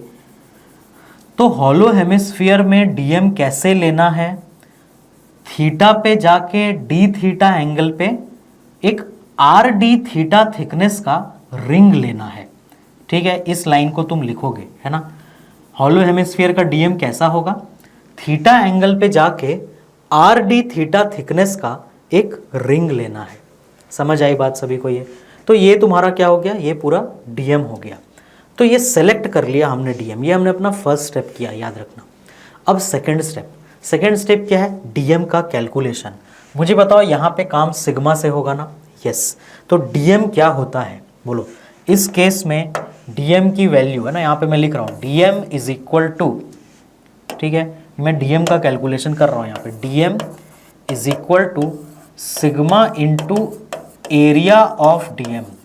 अब मुझे बताओ इसका ये एरिया कैसे निकालूं मैं, इसको कट कर दो बीच से और इसको ऐसे पीट करके खोल लो स्ट्रेट, बीच से कट कर दो इसको यहाँ से ऐसे कट से, और इसको ऐसे ओपन कर लो। जब तुम इसको कट करके ओपन कर लोगे तो तुम्हें क्या मिलेगा, तुम्हें एक ऐसा लंबा सा रेक्टेंगल मिलेगा ना, जिसका थिकनेस कितना होगा, जिसका थिकनेस होगा आर डी थीटा, और जिसका लेंथ कितना होगा 2 पाई आर, क्योंकि ये लेंथ 2 पाई आर था ना, क्योंकि पूरा सर्कल है, और ब्रेड्थ कितना होगा आर डी थीटा। तो ये उसका एरिया होगा। इसको अगर तुम कट करके ऐसे खोल लोगे तो जितना इसका सरकमफेरेंस था 2 पाई आर, उतना ही लेंथ का ये रॉड बनेगा ना, या रॉड या रेक्टेंगल बनेगा, तो 2 पाई आर। अब सबसे इंटरेस्टिंग पॉइंट क्या है कि सर इसका रेडियस कितना होगा, ये रेडियस कितना होगा। तो ध्यान से देखो, है ना, अगर तुम इस रिंग को ऊपर से देखोगे तो ये रिंग पूरा ऐसा बना है, तो ये जो लेंथ है ना, ये लेंथ यहाँ पे मैं ब्लू से ड्रॉ कर रहा हूँ, यही इसका रेडियस होगा ना। क्लियर? ये जो ऊपर सर्कल बना है ऐसा करके, तो उसका रेडियस इतना लेंथ होगा ना। अब वो लेंथ कितना है ध्यान से देखो, एंगल हमने थीटा लिया है इधर से, और ये वाला लेंथ आर है। तो अगर मैं ये वाला ट्राइंगल ड्रॉ करूँ जस्ट, है ना, अगर मैं ये वाला ट्राइंगल ड्रॉ करूँगा तो क्या होगा, देखो मैं यहाँ पे वो ट्राइंगल ड्रॉ कर रहा हूँ अलग से, ये मेरा रेडियस है रिंग का, है ना। मैं काम करता हूँ, उसको मैं थोड़ा अच्छे से ड्रॉ करता हूँ ताकि तुम क्लियरली इमेजिन कर पाओ कि रेडियस कैसा है। ठीक है, जो हमारा रिंग है वो रिंग इस तरीके का है, ऐसा, ये हमारा रिंग बन रहा है वहाँ पे ना, ऐसा, जिसका इस तरफ से हमें कुछ थिकनेस भी दिख रहा है। कितना थिकनेस है इस रिंग का, आर डी थीटा, ये हमारा रिंग है। अब मुझे इस रिंग का रेडियस चाहिए। ऊपर से देखने में यही रिंग ऐसा दिखाई दे रहा है ना, अगर मैं ऊपर से देख रहा हूँ तो वही रिंग ऐसा दिखाई दे रहा है, और अगर मैं ऐसे सामने से देखूंगा तो ये रिंग ऐसा होगा। ये एक सरफेस, हेमिस्फीयर के सरफेस का एक पार्ट है, छोटा सा डीएम। क्लियर? अब मैं उसी राइट एंगल ट्राइंगल को यहाँ कंप्लीट करके वैल्यू निकाल, तुम देखो मुझे बताओ क्या ये रेडियस आर है, और ये वाला एंगल यहाँ से कितना लिया है हमने, थीटा है ना, हॉरिजॉन्टल से। तो अगर ये एंगल थीटा होगा तो ये एंगल भी थीटा होगा ना, तो ये लेंथ कितना आएगा, अगर ये आर है ये थीटा है, ये तो 90 डिग्री है ही, तो ये लेंथ आर कॉस थीटा आएगा ना। मतलब हमारे रिंग का रेडियस जो डीएम हमने लिया है that is R cos theta, where R क्या है, R is radius of the hemisphere. तो हमारा जो रेडियस है यहाँ पे वो कितना के इक्वल है, वो आर कॉस थीटा के इक्वल है। तो मेरा जो लेंथ आएगा इसका वो आएगा 2 पाई आर कॉस थीटा, और मेरा यही वो डीएम है ना, जो हमने लिया है। तो मुझे बताओ ये रेडियस कितने के इक्वल, यहाँ भी लिख देते हैं इसको आर कॉस थीटा। क्लियर सभी को ये चीज़? अब मुझे बताओ एरिया कितना आएगा, लेंथ इंटू ब्रेड्थ। तो आओ करते हैं कैलकुलेशन, लेंथ और ब्रेड्थ। तो बोलो ये एरिया कितना हो गया हमारा, एरिया ऑफ डीएम, है ना, यहाँ पे लिखते हैं आओ। तो एरिया ऑफ डीएम हो गया 2 pi r cos theta into r d theta, मतलब 2 pi are square cos theta, है ना, 2 pi are square cos theta D theta. ये मेरा क्या हो गया, ये मेरा एरिया ऑफ डीएम हो गया। तो मुझे बताओ डीएम की वैल्यू कितनी हो गई, डीएम की वैल्यू हो गई sigma into 2πr² cos theta D theta, sigma into 2πr² cos theta D theta. This is it. Clear सभी को ये चीज़। तो अब हम क्या करें, देखो सिग्मा डीएम कैलकुलेट हो गया, मतलब हमने एलिमेंट सेलेक्ट कर लिया, डीएम कैलकुलेट कर लिया। नेक्स्ट स्टेप क्या था, एक्स। एक्स क्या है, डीएम के सेंटर ऑफ मास का एक्स कोऑर्डिनेट। अब तुम मुझे बताओ, यहाँ पे तो स्फीयर हमने सीधा लिया है ना ऐसा, तो मुझे यहाँ पे वाई कोऑर्डिनेट निकालना पड़ेगा। क्यों, क्योंकि तुम देखो वाई एक्सिस के लेफ्ट साइड भी उतना ही स्फीयर है जितना राइट है, मतलब इसका सेंटर ऑफ मास कहीं वाई एक्सिस पे मिलेगा। तो मुझे सेंटर ऑफ मास का ना वाई कोऑर्डिनेट लिखना पड़ेगा। क्लियर, क्योंकि इसका एक्स कोऑर्डिनेट 0 आने वाला है, मुझे मालूम है ना। इसका एक्स कोऑर्डिनेट क्या आने वाला है इस हेमिस्फीयर का, 0, सेंटर ऑफ मास का एक्स कोऑर्डिनेट है ना, क्योंकि वाई एक्सिस के लेफ्ट साइड जैसा मास का डिस्ट्रीब्यूशन है, राइट साइड भी वैसा ही है। तो पूरा का पूरा सेंटर ऑफ मास होगा वो वाई एक्सिस पर ही होगा ना। क्लियर, एक्स एक्सिस का सेंटर ऑफ मास 0 होगा। तो अब मेरा जो फॉर्मूला है वो क्या है, ध्यान से देखो, है ना, वाई सी एम निकालना होगा मुझे। वाई सी एम मतलब integration Y D M by integration D M. X C M कब निकालता मैं, जब मैं स्फीयर को ना ऐसा लिख रखता, थोड़ा 90 डिग्री पे टिल्ट कर देता, मतलब मेरा पूरा का पूरा स्फीयर जब ऐसा होता ना, अगर ऐसा मान लो मैंने हेमिस्फीयर ऐसा रखा होता ऐसा, तब मैं एक्स सी एम निकालता। क्यों, क्योंकि उस वक्त वाई सी एम 0 होता, क्योंकि सेंटर ऑफ मास सिर्फ किस पे लाई करता, एक्स एक्सिस पे। ठीक है, बट अभी मैंने स्फीयर को सीधा रखा है हेमिस्फीयर को, तो मुझे वाई सी एम निकालना होगा। ये बात सभी को क्लियर हो रही है। एक्स सी एम 0 है तो कैलकुलेट करने की जरूरत ही नहीं, सेंटर ऑफ मास कहीं ना कहीं वाई एक्सिस पर होगा, है ना, इस लाइन पे। तो कहाँ है वही अपने को पता करना है। तो integration Y D M by integration D M. अब मुझे बताओ रिंग, ये मेरा डीएम है, वाई क्या होगा, Y is Y coordinate of centre of mass of DM. वो डीएम के सेंटर ऑफ मास का वाई कोऑर्डिनेट है। क्यों, क्योंकि मेरा डीएम में पॉइंट मास थोड़ी है, डीएम तो पूरा गोला है ना। तो मुझे बताओ अब ये क्या है, पूरा रिंग, रिंग पूरे रिंग का सेंटर ऑफ मास उसके सेंटर पे होता है, मतलब इसका सेंटर ऑफ मास यहाँ पर होगा ना, दिस पॉइंट, ये पॉइंट है ना मेरा, मेरे डीएम का सेंटर ऑफ मास, ये मेरा डीएम है, तो डीएम का सेंटर ऑफ मास यहाँ है। मुझे बताओ इस पॉइंट का वाई कोऑर्डिनेट कितना है, अगर ये आर है ये थीटा है, तो क्या ये वाला लेंथ आर साइन थीटा होगा, बिल्कुल होगा, है ना। This length is equal to R sine theta. तो यही वाई कोऑर्डिनेट ना, यहाँ पे ओरिजिन है और यहाँ मेरा सेंटर ऑफ मास है। किसका सेंटर ऑफ मास है, डीएम का, याद रखना। पूरे हेमिस्फीयर का तो भी मिला ही नहीं है, पूरे हेमिस्फीयर का तो तब मिलेगा जब मैं इस फॉर्मूले में वैल्यू डालूंगा। अभी मैं डीएम के सेंटर ऑफ मास का वाई कोऑर्डिनेट खोज रहा हूँ। तो डीएम मेरा एक रिंग है ना, तो रिंग का सेंटर ऑफ मास उसके सेंटर पे होता है। तो वो जो रिंग बना है, ये जो रिंग बना है उसका सेंटर यहाँ पे है ना, तो ओरिजिन यहाँ है, ये ओरिजिन है तुम्हारा, है ना, तो उसका कितना ऊपर है वो आर साइन थीटा, मतलब वाई की वैल्यू कितनी है, आर साइन थीटा। अब इंटीग्रेशन में वैल्यू डालो और अब इंटीग्रेशन करते हैं, आ जाओ, बोलो ये कितना हो जाएगा, इंटीग्रेशन ऑफ वाई की वैल्यू कितनी, आर साइन थीटा, और उसके अंदर 2πr² cos theta D theta, ये हो गया तुम्हारा Y D M divided by integration of D M, और डी एम क्या है, सॉरी वाई डी एम हो गया, अच्छा सिग्मा मिस हो गया हमसे ना, डी एम की वैल्यू तो ये है sigma 2πr² cos theta D theta. तो यहाँ पे एक सिग्मा भी होगा ना, यहाँ पर एक सिग्मा भी होगा, तो सिग्मा को मुझे कहीं पे एडजस्ट करना पड़ेगा। 2πr² की जगह सिग्मा 2πr² है ना, ये वैल्यू है सिग्मा 2πr²। अब integration of sigma 2πr² cos theta D theta. ठीक है, तो जो जो कांस्टेंट है सबसे पहले निकाल लो बाहर। तुम ध्यान से देखो, ये कैपिटल आर क्या है, capital R radius of the sphere है ना। जो रिंग का रेडियस है वो कंटिन्यूअसली चेंज कर रहा है, वो तो तुमने कैपिटल आर कॉस थीटा ले लिया ना, स्मॉल आर की वैल्यू तो तुमने थीटा के टर्म्स में डाल दी। तो वो जो रिंग बन रहा है नीचे से ऊपर तक, उसका रेडियस कंटिन्यूअसली इसीलिए चेंज कर रहा है क्योंकि, है ना, क्योंकि कंटिन्यूअसली ये थीटा चेंज कर रहा है। जैसे जैसे रिंग ऊपर जा रहा है ना, ये थीटा कंटिन्यूअसली चेंज कर रहा है। और यहाँ कैपिटल आर क्या है, रेडियस ऑफ हेमिस्फीयर। क्लियर, तो इस पूरे इक्वेशन में हेमिस्फीयर का रेडियस तो कैपिटल आर ही है, तो कैपिटल आर एक कांस्टेंट है, चेंज क्या कर रहा है नीचे से ऊपर तक, थीटा। तो तुम थीटा के सारे टर्म्स को अंदर रख के बाकी सबको बाहर ले आओगे, है ना। तो यहाँ क्या एक्सप्रेशन बनेगा, ध्यान से देखो, 2πr² सिग्मा इंटू आर, तो ये हो जाएगा सिग्मा 2πr³ है ना, और अंदर बचेगा integration sine theta cos theta D theta. मैं क्या कर रहा हूँ, मैं इस 2 को भी अंदर छोड़ रहा हूँ, क्यों, वो तुम्हें समझ आ जाएगा नेक्स्ट स्टेप में, ठीक है।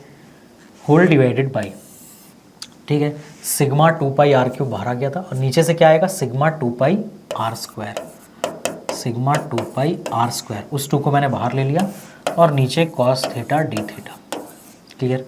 अब थीटा कहाँ से कहाँ लाई करेगा, ये बहुत ही इंटरेस्टिंग पॉइंट है ना। क्या तुम लोग सोच के मुझे खुद से बता सकते हो कि थीटा किधर से किधर मैं ले जाऊं ताकि मेरा लिमिट पूरा हो जाए? तुम ध्यान से देखो, जब तुम्हारा रिंग सबसे नीचे होगा, है ना, जब तुम्हारा रिंग सबसे नीचे में बना होगा, उस वक्त थीटा 0 होगा ना, क्योंकि थीटा क्या है, जो एंगल रिंग बना रहा है एक्स एक्सिस से, है ना, जो लाइन तुमने ओरिजिन से एक लाइन खींचा कहाँ तक, रिंग तक, तो वो लाइन एक्स एक्सिस जो एंगल बना रहा है वो थीटा है। तो अब अगर मेरा रिंग ही एक्स एक्सिस पे आ गया तो थीटा 0 हो जाएगा ना। फिर धीरे धीरे करके ये रिंग ऊपर उठना चालू करेगा, ठीक है। तो मुझे बताओ, जब रिंग यहाँ पहुँचा होगा तब थीटा कितना हो चुका होगा, तब थीटा इतना हुआ होगा। फिर रिंग कुछ और ऊपर हुआ होगा, जब रिंग यहाँ पहुँचा होगा तब थीटा इतना हुआ होगा, ठीक है। तो जब रिंग टॉपमोस्ट पॉइंट पे पहुँच गया होगा तो थीटा कितना हो गया होगा, बिल्कुल इतना हो गया होगा। तो तुम देखो थीटा की वैल्यू जब रिंग बिल्कुल ग्राउंड पे था तो 0 था, और बढ़ते बढ़ते कहाँ तक जा रहा है, ये 90 डिग्री तक। इवन दो ये स्फीयर पूरा 180 डिग्री एंगल बना रहा है, लेकिन मुझे मेरा थीटा सिर्फ 90 तक ही जा रहा है ना, क्योंकि जब मैं रिंग का इधर वाला पार्ट ले रहा हूँ तो अपने आप रिंग पूरा घूम जा रहा है ना। तो जब जब मैं थीटा इस साइड ले रहा हूँ, जब जब मैं थीटा इधर ले रहा हूँ, तो ये वाला पार्ट तो अपने आप इंक्लूड हो जा रहा है। क्यों इंक्लूड हो जा रहा है साथ में, क्योंकि रिंग तो पूरा दोनों साइड है ना। तो मुझे सिर्फ 0 से 90 जाने की ज़रूरत है, मुझे 0 से 180 जाने की ज़रूरत नहीं है। क्लियर सभी को। तो ये जो थीटा का लिमिट है वो यहाँ पे क्या आएगा, 0 to 90, है ना, या 0 to π/2, है ना, 0 to π/2, 0 to π/2। ये जब तुम सॉल्व करोगे तुम्हें अपना आंसर मिल जाएगा। और आंसर क्या आता है, आ जाओ देखते हैं। सिग्मा पाई आर क्यूब पूरा नहीं जाएगा, आर स्क्वायर पूरा चल जाएगा, ऊपर एक आर बचेगा। अब मुझे बताओ ये क्या है, 2 sin थीटा कॉस थीटा क्या होता है। इस आर को मैं बाहर छोड़ रहा हूँ। 2 sin थीटा कॉस थीटा होता है sin 2 थीटा, है ना, ये उसका फॉर्मूला है। और 0 to 90 डिग्री। और नीचे का जो डिनोमिनेटर है तुम्हारा, कॉस थीटा का एरिया 0 to 90 डिग्री, ये होता है 1। ये कैसे आया ये अब मैं तुम्हें नहीं बताने वाला, ये तुम्हें खुद करना है। मैंने तुम्हें ग्राफ याद रखने बोला था साइन थीटा कॉस थीटा का, वो ग्राफ मैं दोबारा ड्रॉ करके नहीं दिखाऊंगा, है ना। हर 90 डिग्री में 1 एरिया होता था ना। इस पॉइंट पे अगर तुम्हें याद नहीं है ये 1 कैसे आया, तो तुम उस दिन बेसिक मैथमेटिक्स का लेक्चर खोजो, ओपन करो, है ना, उसमें तुम्हें ये वाली चीज़ दिखाई गई है। Clear. I think it was basic mathematics lecture 11, है ना, लेक्चर 11 था ये, जिसमें कि ये बात मैंने बताई थी कि एरिया देख के कैसे हम 1 एरिया आता है ना, तो +1 जो ग्राफ के नीचे वो -1। हर 90 डिग्री में sine theta cos theta graph में कितना एरिया होता है, 1 होता है। तो वो चीज़ देखना, अगर तुम्हें वो याद नहीं है तुम्हें इंटीग्रेशन करना पड़ेगा, याद है तो फटाक से लिख दोगे, ठीक है। बट साइन 2 थीटा का ग्राफ हमने नहीं पढ़ा था, तो इसका इंटीग्रेशन करना पड़ेगा ना। तो अब इसका इंटीग्रेशन कैसे होगा, आ जाओ देखो। आर साइन थीटा का इंटीग्रेशन क्या होता है, माइनस कॉस थीटा, लेकिन x का कोएफिशिएंट 2 है तो वो डिवाइड होके बाहर आएगा, तो -½ में बाहर ले लिया। साइन थीटा का इंटीग्रेशन कॉस थीटा नहीं, माइनस कॉस थीटा, तो वो माइनस बाहर, और ये 2 भी बाहर आएगा ना, क्योंकि इंटीग्रेशन में कोएफिशिएंट डिवाइड होके बाहर आता है। तो अंदर क्या होगा, सिर्फ कॉस 2 थीटा। कहाँ से कहाँ तक, 0 से π/2 तक। तो ये वैल्यू तुम्हारी आएगी -r/2। अब π/2 डालो यहाँ पे, तो ये हो जाएगा कॉस पाई माइनस कॉस 0। तो तुम ध्यान से देखो ये वैल्यू हमारी कितनी आएगी ना, ये कॉस पाई आया और ये कॉस 0 आया, है ना। ये माइनस तुम्हारा बाहर हो गया था, तो ये -r/2 मुझे इंटीग्रेट कहाँ से कहाँ तक करना था, 0 से 90 डिग्री, है ना। तो कॉस 2 थीटा कितना होगा, मैंने π/2 डाला तो कॉस पाई बन गया ये, और माइनस कितना, कॉस 0। तो कॉस पाई माइनस कॉस 0 अगर मैं करूँगा, है ना, तो मुझे वैल्यू कितनी मिलेगी। एक बार ध्यान से देखो यहाँ पे ऊपर हमने जितना भी कैलकुलेशन किया है ना, cos theta D theta sigma 2 πr square, ये इंटीग्रेशन है ना। अच्छा यहाँ पर एक 2 बच रहा था ना, वो 2 हमने मिस कर दिया। ये तो 1 लिख दिया मैंने, ये 2 हमसे छूट गया ना, ना ये वाला 2 ये यहाँ पे इसीलिए 1 × 2 है ना, 2 पहले से है वहाँ, क्लियर। तो ये 2 है और ये इंटीग्रेशन कितना 1 है ना, ये वाला 2 है ना, तो यहाँ नीचे में एक 2 पहले से था, एक 2 और बाहर आया, तो ये 2 × 2, तो यहाँ नीचे में क्या रहेगा r/4 बनेगा, है ना। एक स्टेप में से मिस्टेक क्या हुआ था, मैंने सब कुछ कैंसिल करके ये 2 बच रहा था बाहर में, है ना, तो इस 2 को मैंने बाहर ले लिया। अब देखो, है ना, तो ये -r/4 बन गया, क्लियर है ना। सिंपल इंटीग्रेशन नहीं है ये, बहुत लंबा करना पड़ रहा है, बट एक ही बार तुम्हें ध्यान से देखना है इन चीज़ों को। एक बार तुम देख लोगे, नेक्स्ट टाइम से तुम्हें 100% याद रहने वाला है, क्लियर। अब क्या करेंगे, ये तो -r/4 हो गया, बोलो cos 180 क्या था -1, cos 0 1, तो ये -2 हो जाएगा ना ये, और ये -r/4, तो -r/4 इंटू -2 कितना होगा, +r/2 होगा। तो ये इसका देखो शरीफ सा बिल्कुल शराफत का पुतले जैसा सेंटर ऑफ मास आया r/2 बस, है ना। जबकि इंटीग्रेशन हमने इतना किया इसमें, है ना, इतना लंबा इंटीग्रेशन था, और y coordinate of centre of मास क्या आया r/2। तुम्हें क्या याद रखना है कि dm कैसे लेते हैं, dm कैसे कैलकुलेट करते हैं, बाकी इंटीग्रेशन तो तुम्हारा बेसिक मैथ्स का प्रैक्टिस है, वो तुम्हें क्वेश्चन अच्छे सॉल्व करोगे तो हमेशा तुम्हें प्रैक्टिस अच्छी होती रहेगी, क्लियर। तो मेरा जो y सेंटर ऑफ मास है वो यहाँ से कितना ऊपर है, पूरा का पूरा मास यहाँ रखा हुआ है, कितने ऊपर r/2। तो हॉलो हेमिस्फीयर का सेंटर ऑफ मास बहुत सिंपल है r/2, क्लियर। फॉर्मूला रट जाओ, समझ आई बात, वेरी इंपॉर्टेंट फॉर्मूला। आ जाओ next shape. Next shape is solid hemisphere, है ना। अब आएगा मज़ा, ठीक है। सॉलिड हेमिस्फीयर क्या है, देखो ये मेरा y एक्सिस, ये मेरा x एक्सिस, ठीक है, और ये हमारा सॉलिड हेमिस्फीयर, क्लियर है ना। पूरा नीचे सॉलिड, सॉलिड मतलब पूरे में मास है ना, पूरे में मास है, और इसका रेडियस कितना है r, क्लियर। मास पूरे में है, इसका मतलब क्या है ना, सॉलिड है, मतलब अंदर भी मास है इसके, है ना। सॉलिड हेमिस्फीयर, हॉलो नहीं है ये ना, सॉलिड, क्लियर, पूरे में मास है। अब यूनिफॉर्म का मतलब क्या, अब यहाँ क्या कांस्टेंट है, रो कांस्टेंट है। तो सब बिल्कुल फटाक फटाक करते हैं इसको, आ जाओ। सबसे पहले डीएम सेलेक्ट करेंगे। इसमें डीएम कैसे लिया जाता है, हम क्या करते हैं,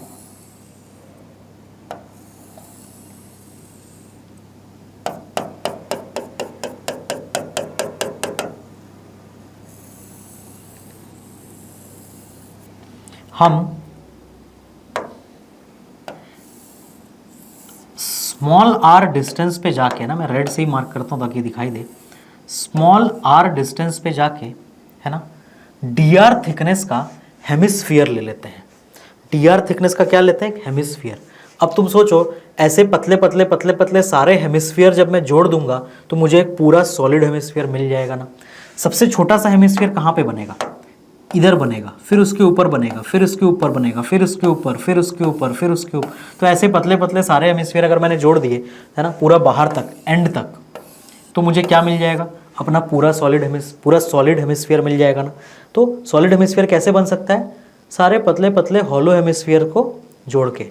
और ये कितना, क्या थिकनेस है इसका, है ना, ये जो थिकनेस है ये तुम्हारा कितना है, दिस इज, ये थिकनेस इज dr। तो r रेडियस का, स्मॉल r रेडियस का, और dr थिकनेस का तुमने एक हेमिस्फीयर ले लिया, ठीक है। अब हमें कैलकुलेट करना है dm, है ना।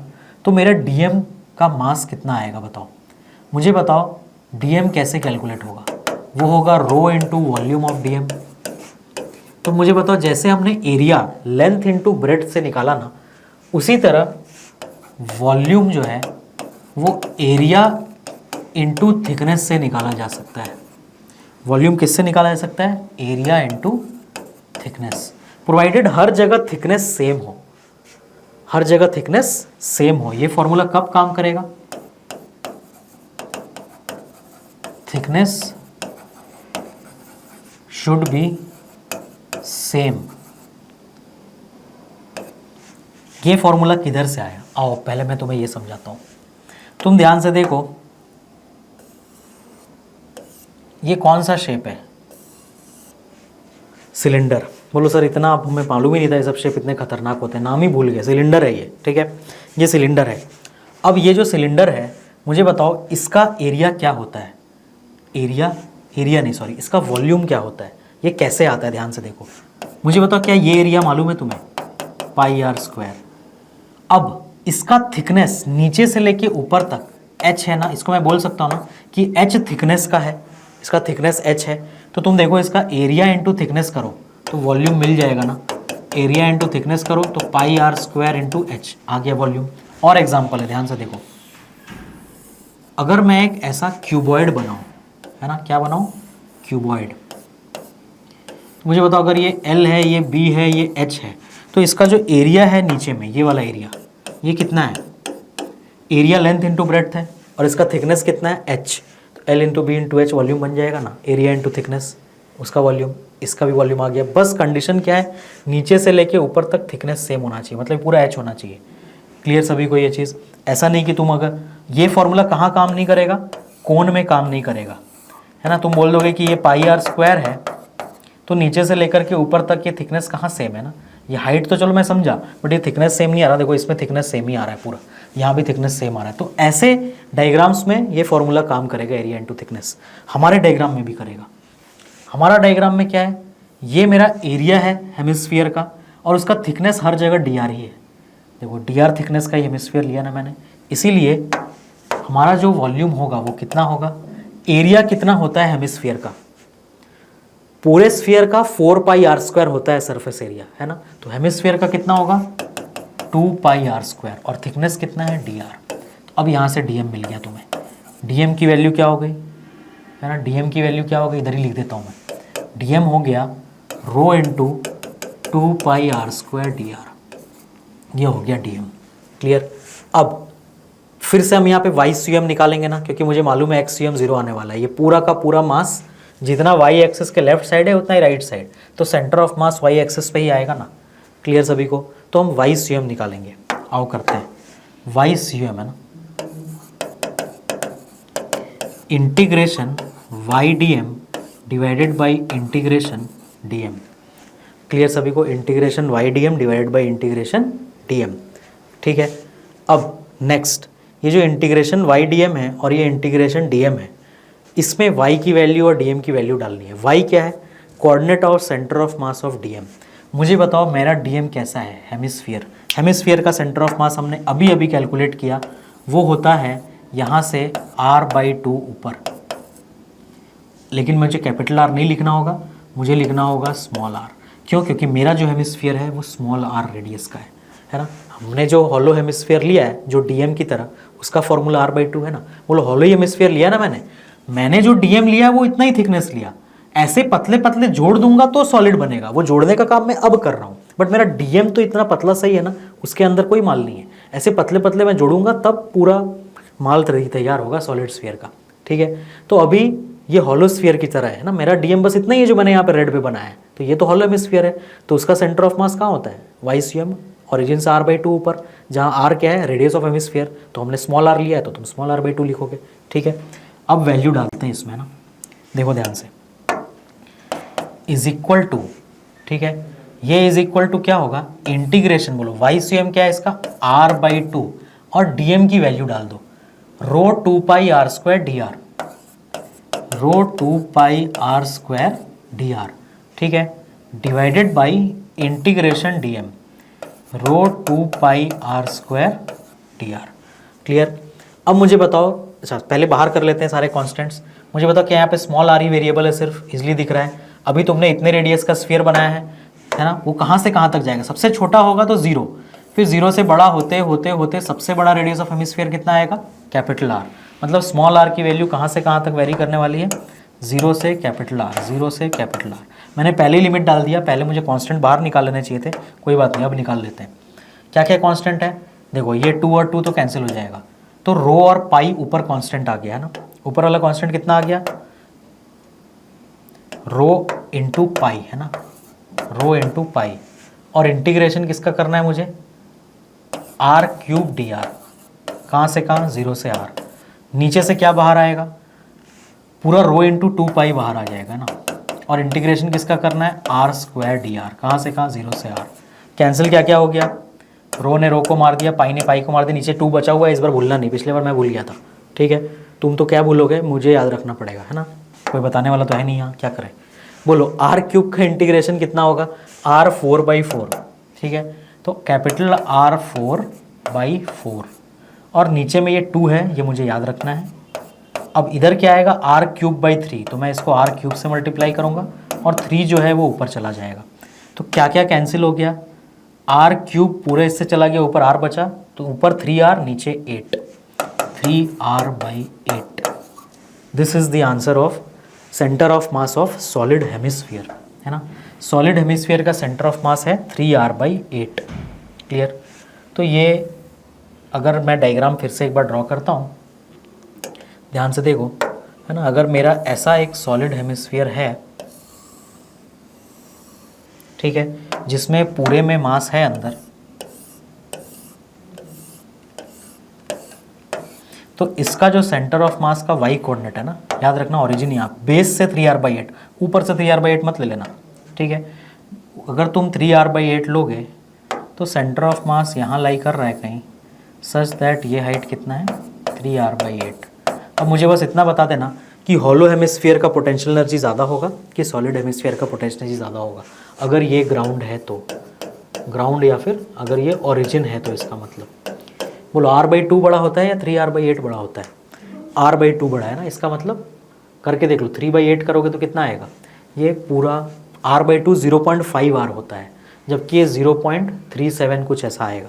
इसका मतलब सॉलिड हेमिस्फीयर का पोटेंशियल एनर्जी लेस है as compare to hollow hemisphere, hollow hemisphere का ज़्यादा आएगा, प्रोवाइडेड दोनों का मास सेम हो। क्लियर सभी को। तो ये हमारा पूरा कैलकुलेशन हो गया किसका, सॉलिड हेमिस्फीयर का, है ना। और ये थोड़ा छोटा है as compare to other integrations.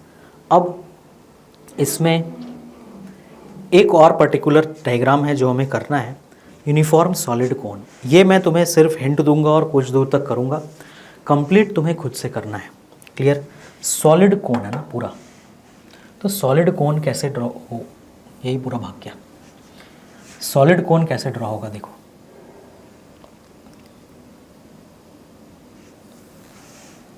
ठीक है, यूनिफॉर्म सॉलिड कोन ड्रॉ करना है मुझे।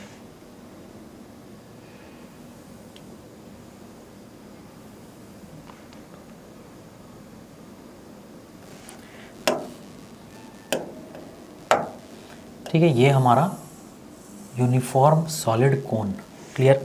इसमें पूरे में मास है ना, कैसा कोन है ये एक सॉलिड कोन है, क्लियर है ना, पूरे में मास भरा हुआ है।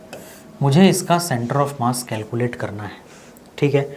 कैसे इसका सेंटर ऑफ मास कैलकुलेट होगा देखो, तुम्हें क्या करना है, तुम यहाँ से y डिस्टेंस ऊपर जाके एक dy थिकनेस का डिस्क लोगे। क्या लोगे, dy थिकनेस का डिस्क, क्लियर। ये डिस्क तुम्हारा dm का काम करेगा, समझ आए, डिस्क किसका काम करेगा, dm का। यूनिफॉर्म में मतलब रो कांस्टेंट है ना, सॉलिड है तो पूरा में वॉल्यूम होगा रो। तो जब तुम dm कैलकुलेट करोगे ना, तो तुम्हें क्या करना पड़ेगा, तुमने कितने हाइट का लिया इसे, तो इसका जो थिकनेस लिया तुमने वो कितना लिया, dy लिया, क्लियर।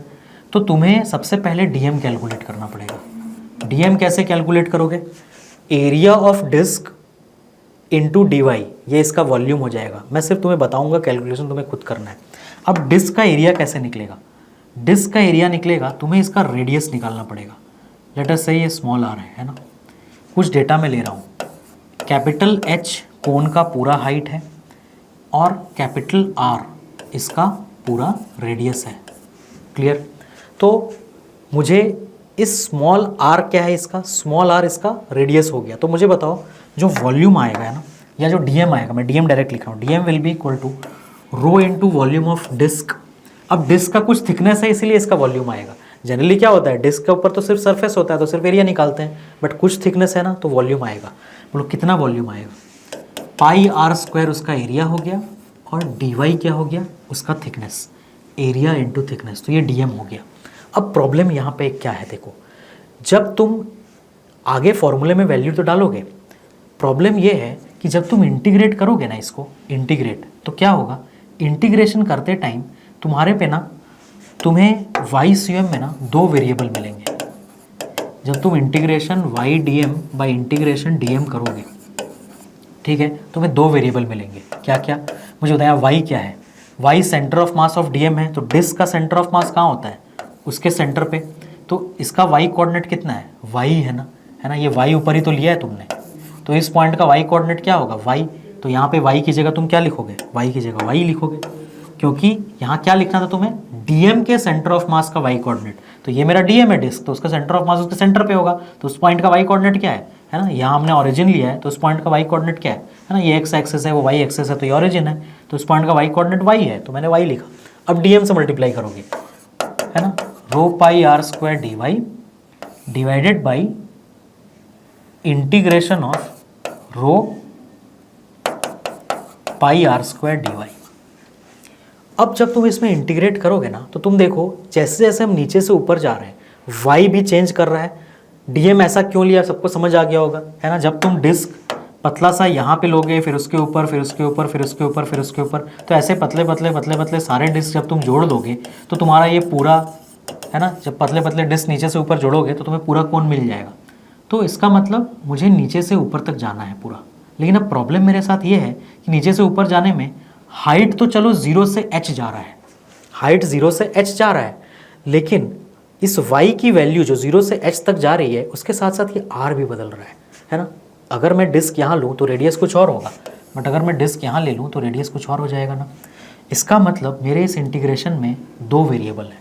अब मुझे किसी तरह इस r को ना इस y के टर्म्स में लिखना है, r को y के टर्म्स में लिखना है, ताकि मैं r के वैल्यू में सिर्फ y के टर्म्स में वैल्यू डालूं और मैं ये इंटीग्रेशन को करूं, मेरा आंसर आ जाएगा, है ना।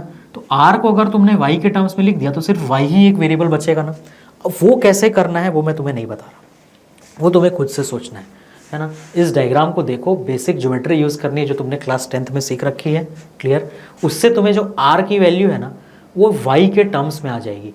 h और कैपिटल R आ सकता है क्योंकि h और कैपिटल R क्वेश्चन में दिया हुआ है ना। ये जो स्मॉल r आएगा उसका जो फॉर्मूला आएगा ना उसमें क्या क्या चीज़ें आ सकती हैं, स्मॉल r के फॉर्मूले में y आएगा, h आएगा और कैपिटल R आएगा, उसको तुम यहाँ डाल दोगे और फिर इंटीग्रेशन कंप्लीट करोगे तो तुम्हें अपना आंसर मिलेगा।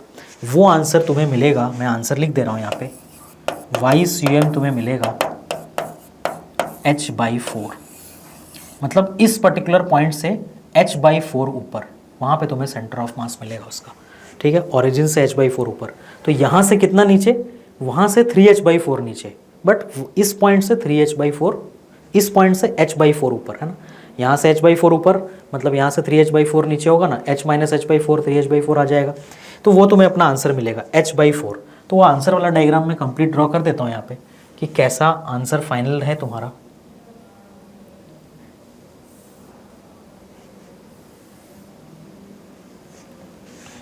ठीक है, ये हमारा कोन,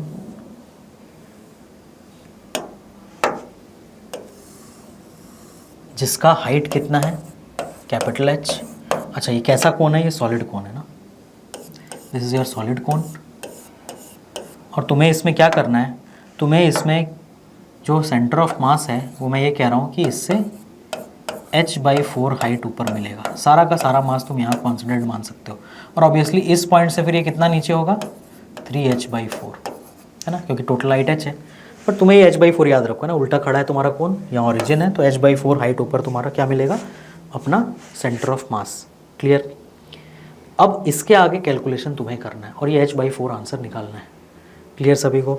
तो नेक्स्ट लेक्चर में हम क्या करेंगे, ये सारे फॉर्मूलों को तुम एक बार कंपाइल करोगे अपने पास, है ना। नेक्स्ट लेक्चर में तुम आगे बढ़ेंगे इससे, तुम्हारे पास सारे फॉर्मूले एक साथ लिखे हुए होने चाहिए, ठीक है, सारे के सारे फॉर्मूले ये सारे, और रटे हुए होने चाहिए तुम्हें, है ना, इन सारे शेप्स के फॉर्मूले, क्लियर। तो मिलते हैं अपने नेक्स्ट लेक्चर में। जय भारत। और शानदार लेक्चर्स के लिए आप हमारे चैनल को YouTube पे सब्सक्राइब कर सकते हैं, गूगल प्ले से डाउनलोड कर सकते हैं, या फिर हमारा वेबसाइट advaitachievers.com पे विजिट कर सकते हैं। हमारे YouTube चैनल का नाम है अद्वैत अचीवर्स और हमारे गूगल प्ले ऐप का भी नाम है अद्वैत अचीवर्स। विद्यार्थी देवो भव। जय भारत।